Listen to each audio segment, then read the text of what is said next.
tsara fiafara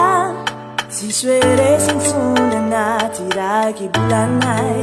izy no anjara mikarakara